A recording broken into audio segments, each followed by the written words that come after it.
This weekend in Egypt, an al-Qaeda-linked militant cell was arrested for allegedly planning to carry out a series of suicide attacks.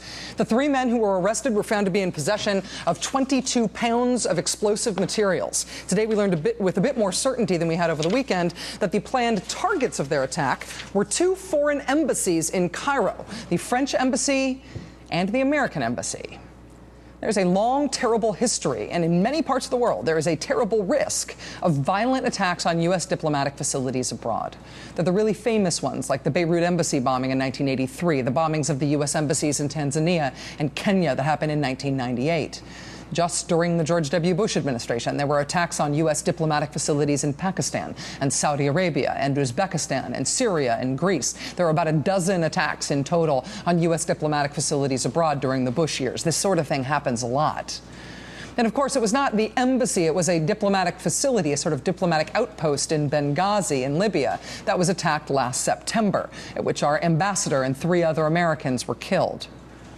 McClatchy today published an account saying that the general in charge of the Africa Command, AFRICOM, twice offered extra U.S. military security resources specifically for Benghazi.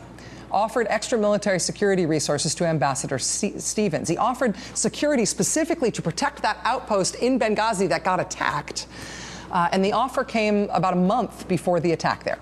Twice, the ambassador himself, the one who was killed in September, turned down those offers of extra security from the U.S. military. That's according to this report today from McClatchy. We do not know why the ambassador might have turned down those offers of extra security. We don't know how much of the risk at that facility is clear only in hindsight. But we do know that that is actually the real issue of the whole Benghazi scandal. Could the attack have been prevented? Why wasn't it prevented? Why wasn't there better security there? Why did those 4 Americans die? That remains the big issue. That was the conclusion, that was the main issue of the official government report into what happened in Benghazi that was completed in December. All of its recommendations have been accepted by the government and are currently being implemented now. Instead of that being the issue, though, Republicans have decided to make Benghazi a scandal of some sort of White House-directed conspiracy. Like the White House was covering up the attack to use it for some domestic political purpose, some purpose that remains mostly unclear, but it definitely has to do with Hillary Clinton shouldn't be president. Republicans have been pushing these Benghazi conspiracy theories in various guises for months now, including during the presidential election. And as you know, they have not really gotten anywhere with these theories. I mean, they have been prevailing winds in the Foxiverse for a long time now, but in the real news world, they've really not been able to get any traction. What the Republicans hoped to be their big coming out party on this issue, their big crossover moment, their grand entrance into mainstream news on this issue, was going to be their blockbuster congressional hearing on Benghazi last week, where they would expose the capital T truth of Benghazi. And that hearing did get some news coverage on that day, but it ended up being kind of a dud. I mean, it didn't really produce any new information, other than one gentleman from the State Department saying he thought he might have been demoted for improper reasons after the attack. That has not yet been proven. He has asserted it. The State Department has denied it, so there's that. Also, the Republicans were outraged that the main government investigator of the attacks refused to testify. That was undercut by the fact that he said he would be delighted to testify. Please allow me to testify. How dare you refuse to testify? But I'd like to testify. What are we fighting about? It was kind of a mess. So that hearing really didn't go anywhere. It made a splash that day, but then it was kind of over. That was supposed to be their big deal. That was going to be their big coming out party for their Benghazi scandal that they haven't been able to get any traction on. But still, in the wake of that hearing, really no traction. Until Friday. It finally hit for them on Friday. And it finally hit for them on Friday because of ABC News. This headline: exclusive. Benghazi talking points underwent 12 revisions, scrubbed of terror reference. ABC News reporting that it was the State Department that wanted references to terrorism taken out of the talking points, and the White House weighed in on their side. The big smoking gun was a White House email that ABC said they reviewed. They gave the time and date stamp, September 14th, 2012 at 9:34. Here's how ABC quoted that email. Quoted: "We must make sure that the talking points reflect all agency equities, including those of the State Department, and we don't want to undermine the FBI investigation. We thus will work through the talking points tomorrow morning at the Deputies Committee meeting." Close quote. So you'd think that this was quoting from the email, right? Smoking gun is smoking. We, the White House, will work through these talking points to address the State Department's concerns about references to terror. According to ABC News, the White House, in that email that they quoted, clearly planned to massage the story about Benghazi at the direction of the State Department. The White House had been saying that the talking points came primarily from the intelligence community. ABC News said, no, we've got the smoking gun. Evidence that it was not true, was not from the intelligence community, it was the White House. They quoted this White House email. And so that's what happened on Friday. That was what finally caused the Benghazi story to take off in the real news after months of it living only on the conspiratorial right.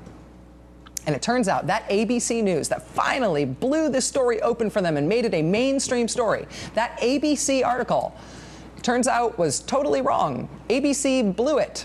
Turns out they weren't actually quoting White House emails at all. Yesterday, CNN was first to publish what looked like a very different account of what ABC said happened with those talking points. CNN posted the same White House email, stamped at the same time, same date, same White House advisor, quoted as the author. But what they showed to be that email looked really different than what ABC published. Here's what they said. It said, quote, "We need to resolve this in a way that respects all of the relevant equities, particularly the investigation." So no mention of the State Department, like ABC News reported. No mention of the White House working through the talking points, like ABC News reported. It's almost like ABC News didn't actually review that email at all. Oh, wait, it turns out they didn't. Yesterday, ABC News posted this headline, "More details on Benghazi talking points emerge." Among those emerging details is everything they previously said was wrong. ABC News now reveals that when they supposedly quoted that White House email, actually they were not quoting the White House email. Even though they put it in quotes, what they were quoting was a source who viewed the original documents and shared detailed notes. So they reported as if they were quoting the White House, and they were not. They were not quoting the actual email. They were quoting notes from an anonymous somebody. ABC's response to being pushed into this revelation was to demand that the White House release the full email exchanges. Hey, new details emerged about how we came to quote an email that we had never seen, even though we reported that we'd seen it, and it turns out it didn't actually say things we said it said. It's your fault. This afternoon, the White House did, in fact, release the full email exchanges, nearly 100 pages, including that White House email that started this whole new round of Benghazi Gate that ABC News got wrong. Joining us now is Michael Isikoff, NBC News investigative correspondent. He has been going through these newly released emails since they came out tonight. Mike, thanks very much for being with us again. I feel like I have to pay you a premium for so much of your time this week. No, all gratis. What did you learn from these emails that might further explain the scandal, or at least the politicization of this scandal? Well, I learned that there actually is a scandal, and I think the scandal is that all these relatively high-level national security officials spent hours on end exchanging emails in order to produce what turned out to be complete bureaucratic mush. I mean, why these talking points were even being written in the first place and why a committee was doing it seems inexplicable when you actually look through it. In fact, my favorite email was from Jacob Sullivan, who's the head of policy planning at the State Department, who in the middle of this writes, "I do not understand the nature of this exercise." I think that kind of reflects anybody reading this.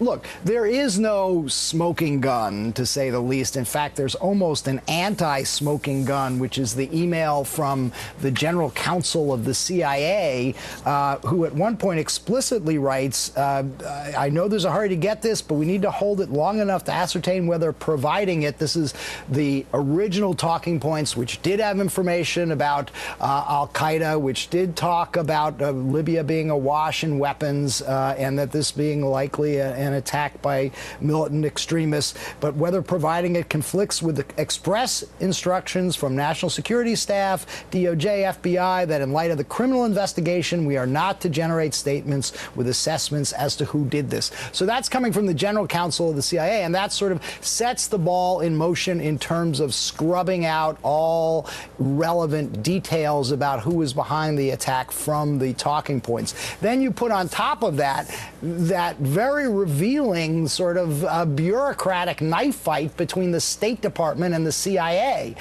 in which State Department officials are taking umbrage at the idea that there were CIA warnings about the threat of a terrorist attack. Now, clearly the CIA was trying to pushed that out there because they wanted to protect themselves by showing, hey, we told you that this might happen. We even told you on September 10th that this might happen. Victoria Nuland, as has been quoted before, took a great exception to that and said that would just give members of Congress material in which to attack us. Another top State Department official weighs in and says at one point, this is David Adams, head of legislative affairs, the last bullet especially will read to members like we had been repeatedly warned, we being the State Department.